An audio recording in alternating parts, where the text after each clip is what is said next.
हमारी दुर्गा माँ, हमारी शीतला माँ जिस पेड़ को पसंद करती है उसे भी तो लगाना चाहिए। तो शिकायत करती है आपके बीच जो गीत में प्रियंका जी आएंगे, लगातार नवरात्रि में सुनाए हैं, यहाँ बिना सुनाए हम लोग को अच्छा नहीं लगेगा, इसलिए अमो वाला गीत हम चलेंगे और हम धन्यवाद देंगे हमारी बहन दिव्य दृष्टि और दिव्य आत्मा जो दूसरों को प्रभावित करने की क्षमता रखती है, वही आत्मा दिव्य होती है।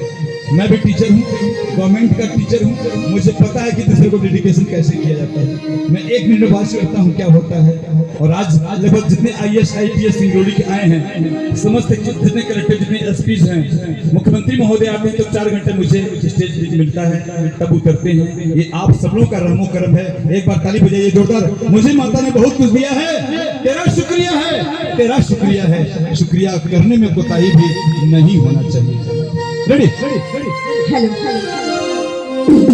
हमारे पांडे सर ने आप सभी को बता ही दिया कि इस गीत में क्या है। अब मुझे कुछ बताने के लिए बचा ही नहीं, तो चलिए मैं भजनों की तरफ चलती हूँ। लेकिन एक बार अपने लंबे लंबे दोनों हाथों को ऊपर उठा लीजिए। पहले सभी लोग अपने दोनों हाथों को ऊपर उठाएंगे, लंबे लंबे। पत्नी की शिकायत अपने पति के नाम वो भी होना चाहिए। हर रंग से सजा है माँ का दरबार, इसे को शिकायत में भी प्यार है, भजन है, भक्ति। रेडी? जय हो।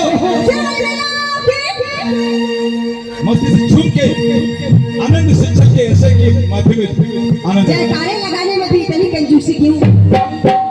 हर चीज में कंजूसी लगी, माता रानी के जयकारे में भी कंजूसी क्यों हो रही है?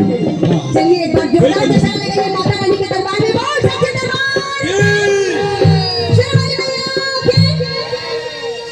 तो चलिए चलते हैं भजन की ओर। कहना है क्या?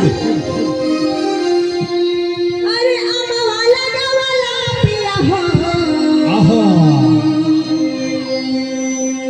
महुआ लगाया, आम लगाया, महुआ लगाया, असली पेड़ को छोड़ दिया।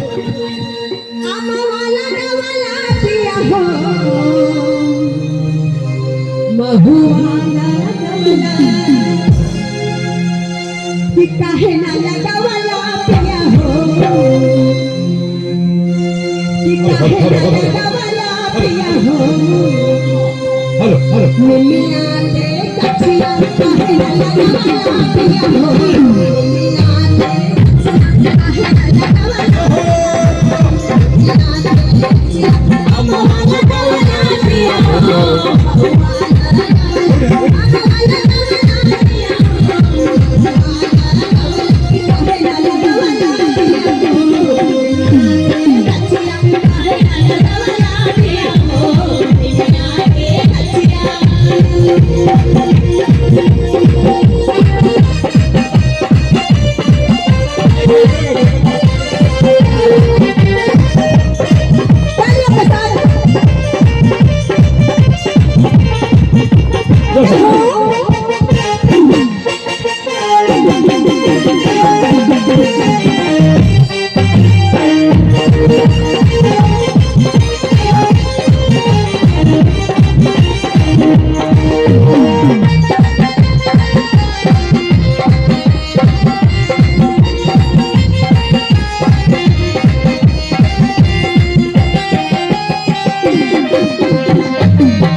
I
नहीं ना भावेले पागल पिया सलमैया निमिये पढ़ावेले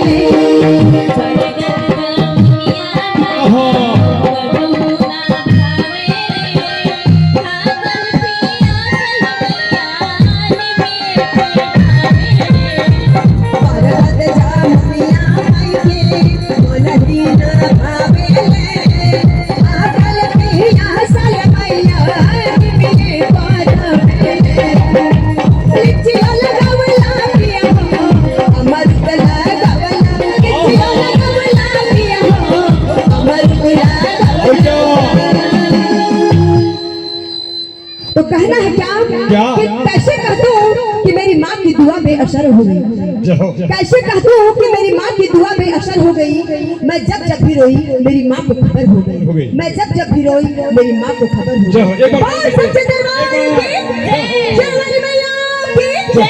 कहना है लिचियो लगावला पिया हो अमर उतला कवला काहे ना लगावला पिया हो बिना के कछला काहे ना लगावला पिया हो बिना के कछला अमर कवला पिया हो वाला कवला पिया हो वाला कवला काहे ना लगावला पिया हो बिना के कछला काहे ना लगावला पिया हो बिना के कछला काहे ना लगावला पिया हो बिना के कछला काहे ना लगावला पिया हो बिना के कछला काहे ना लगावला पिया हो निमिया के कछला बोलिए शेरवाली मैया की एक बार जोरदार जयकारा बोलो सच्चे दरबार की। भैया तेरे दर पे आए माता